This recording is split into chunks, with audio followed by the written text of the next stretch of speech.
Hey, thanks for watching my video today. I'm Stefan Moran, the woodsurgeon.com and Wooden Surgeon Shop on Etsy. This last week I've probably done over 20 bow tie inlays, and since my very first video I've made a lot of refinements to my technique. So I just want to share with you today some of my tips and tricks. A couple things haven't changed. I'm still using my old chisels. I sharpen the chisels very simply with sandpaper on glass and a little bit of water.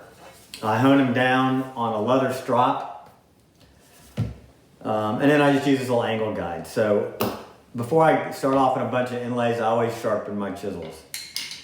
Got a little hammer, that hasn't changed. And then I'm still using the same spiral upcut bit from Whiteside. Any quarter shank upcut bit is fine. Still using a utility knife, and before I get started I always put in a fresh blade, mechanical pencil and a regular pencil, and then some tape. And I'll go over what we use those for.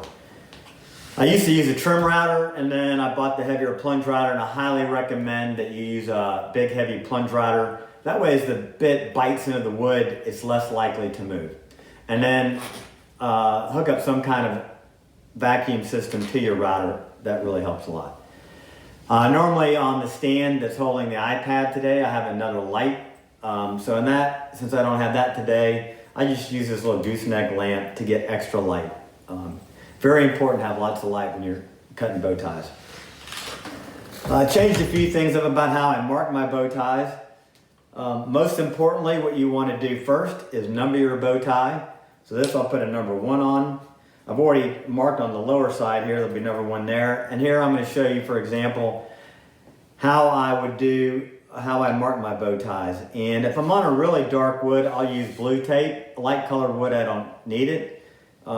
Very simply, mark the bow tie number 1. I'll put a 1 above it. That way I know the orientation. When I do a bunch of inlays, I don't get them confused. Start off with my mechanical pencil. I just hold the bow tie down tightly. Hold the pencil at about a 45 and just mark all the way around it, getting lots of good marks. So I can see the mark around it. And then I'll come back and finish with a number 2 pencil. The darker that line is and the more line you have to see, the easier it is to stay on that. So there you can see the outline of the bow tie on the blue tape. And then here's the outline of natural wood without the blue tape. Either one works, whatever you like best. Then the next step is to go ahead and scribe your line. So you're going to want to route up to this line, and you want your bow tie to fit in the inlay with a nice tight fit. You don't want it loose and showing gaps. So if you think about it, what you've drawn here is the outside of the box, and the bow tie is the inside of the box. So if they line up perfectly well with 2 boxes inside of each other, there should be no distance between the 2. So you don't want to cut on the pencil line, you want to cut on the inside edge of the pencil line. Now how I do that is I use my knife, I steady with 2 hands, I'm looking over the top of the point, and you start in the corner, come towards the middle, and your very first line is you're simply scoring the wood. You don't want to go too deep. You're just making a very light score line, and then I'll come back over that a second time and a third time to get in deeper. The corners I'll start at one side and I'll stop short of the other corner, and then I'll come back the other direction. Because what you don't want to do with your knife is you don't want to pass point and score the wood outside of the inlay. Then you've got to sand all that through to get it out. So I'll score the lines, and the next thing we'll do is we'll route it.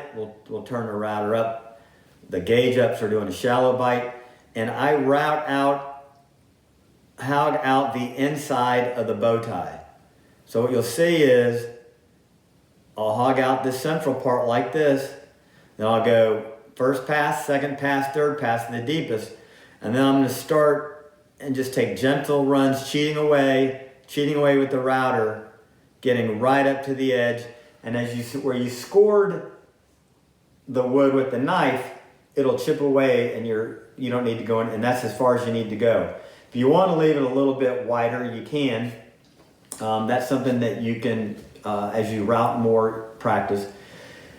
And when you're routing, another tip is listen to the sound of the router. It'll be very quiet, and then as the bite gets bigger, it takes more material, it becomes more high pitch, and that's a warning that it may grab and bite. A couple of things you see when I'm routing is I will have both my elbows resting on the workplace, on my bench. Hold the grip here. You have a tendency to get rotated a little bit, and you have less control. So remember to keep the router parallel to your body with both hands planted, and just very slow maneuvers with the router so you don't grab too much wood and then it bites in. If it bites in and you get a gouge on the side, it's not that big a deal. You'll just have to take a bow tie a little bit larger, put it over your hole, retrace it, and then start again. That way you'll have nice clean finish lines. One of the other big tips that I'll show you later on in the video that I think is very key is to use epoxy and not glue. The glue will pull away as it dries, then you've got to fill that gap.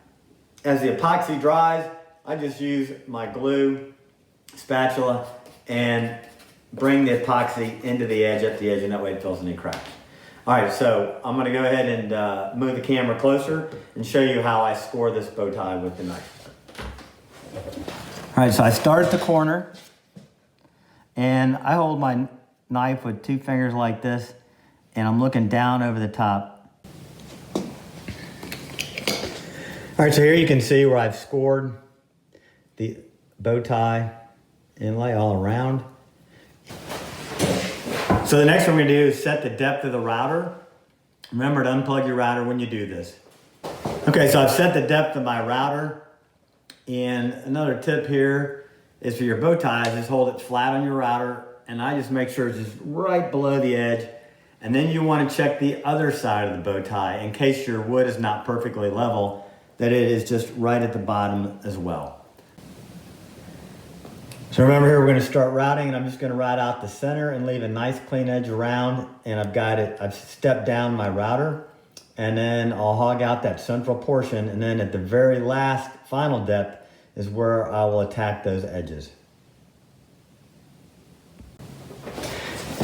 So now that I've got the center part hogged out to full depth, I'll come in slowly, and I'm just gonna nibble away at these edges until you get the little bit of tear out like that. But I'll come a little bit closer, and then I'll finish this end, and then I'll rotate the board around, and I'll finish this end. You don't want to go backhand against that far side because you can't see the edge. So here's a close-up of what it looks like when I'm done. You can see I've left just the slightest bit of edge here. You can see where it's chipped out and leaving the pencil line. You can see the score line right on the inside edge of that pencil line. Now I'm going to finish this up with the chisel. My larger 1-inch chisel. And what I'll do is I start here at the corner, and I call it walking it in. So I'm gonna put the back end of the chisel down inside. That way I stay inside of the line. I'm gonna roll it up and get right on that notched edge, right there. And I'll get it started. I'll finish it with my mallet. Making sure I stay vertical. Now that I've got it started, I put my thumb on this side. I keep the back edge in, and I'm just gonna walk down that line using the front of the chisel. Taking just a little bite at a time. Because what happens is if you put your chisel in here and start to hammer away, this bevel is gonna rotate your chisel to the outside and you'll go past your line. So, I'm just keep coming into the corner, and I'm just nibbling away at it, just little pieces. And I'll clean that edge right up there, and I'll get right to the corner. Now I've undermined that corner. I'm gonna come back to this side. Usually you gotta get it started, and then I'll finish it. Now I'm gonna come in and finish this by hand. This is why it's really important to have a sharp chisel. You can see I'm using my upper body to put weight down. And I'm gonna nibble this all the way, just keep walking it into the corner.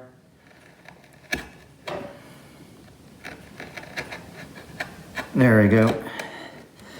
Now what I do for the end is I take a chisel that's about half the size. That's a little bit on the big side. So the corner's a little bit small, but I don't like to go anything big in the corner because what I do is I want to start the corner the same way. I'm gonna slide that edge, there I just popped it off, which is good. Now I'm gonna clean it. Now I can walk into the corner.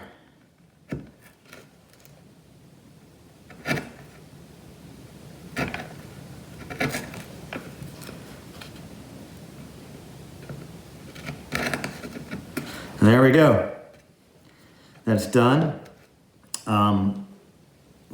If you're having a little bit of a hard time in the corners, what you can do is you can use your knife and rescore that line again to make sure it's a little bit deeper.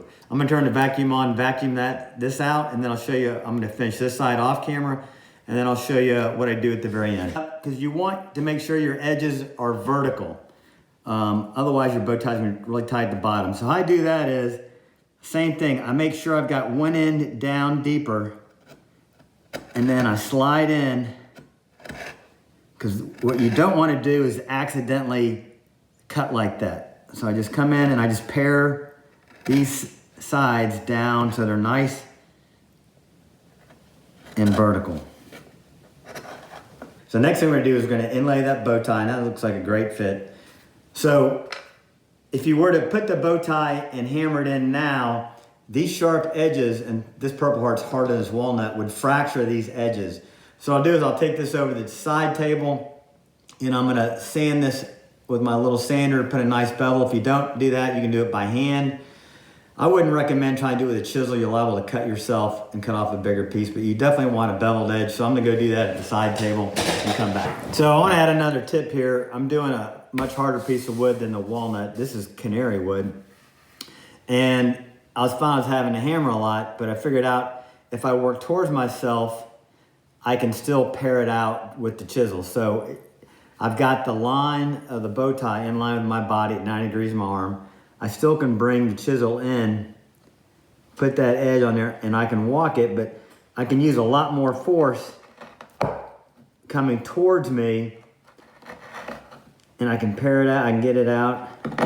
Then when I tried to go away from myself, I just didn't have the strength or the control as well as I did coming towards. So there's another tip for you. I just learned that myself. I forgot to record the video inlaying this bow tie on this project, so I pulled back from the archives. Here you can see I set the bow tie in, put a block over the top, we'll hammer it, and then you can see in the right hand side my little spatula, and after I hammer it in, I'll continue to squeegee with the spatula epoxy all around the edges to make sure to fill any gaps. Quick summary of how I do it. I sand to 80, and then I just take a bow tie, I mark a number on it, I mark a number on the board corresponding to where it's going to go. I outline it in pencil. If it's a really dark wood, you can put down blue tape first and then mark it with pencil. Then I use a sharp knife, and I use my utility knife, and I score right along the inside of those edges. Then I hog it out in the center, getting sequentially deeper, and then at the very end just sneak up on that edge, and then I finish out with the chisel and bevel the edge. I use epoxy for all my bow ties, and you'll see on close-ups why I think that's important. And then I go back to 80 grit, sand flush, and then finish sand and seal. Couple other points. Use very sharp chisels. Sharpen your chisels before use. I use a leather strop, which helps out. And then if you have a choice between a trim router and a big router, go with the big router. Rest your arms on the table so you can really control that router. And listen to the router, because you'll hear it change the more you bite. Just take little bites. So hopefully with that, you can be successful in your first attempt at bow ties. You can also go to my website for lots of examples of different woods, and also have a written PDF file that you can download at thewoodsurgeon.com.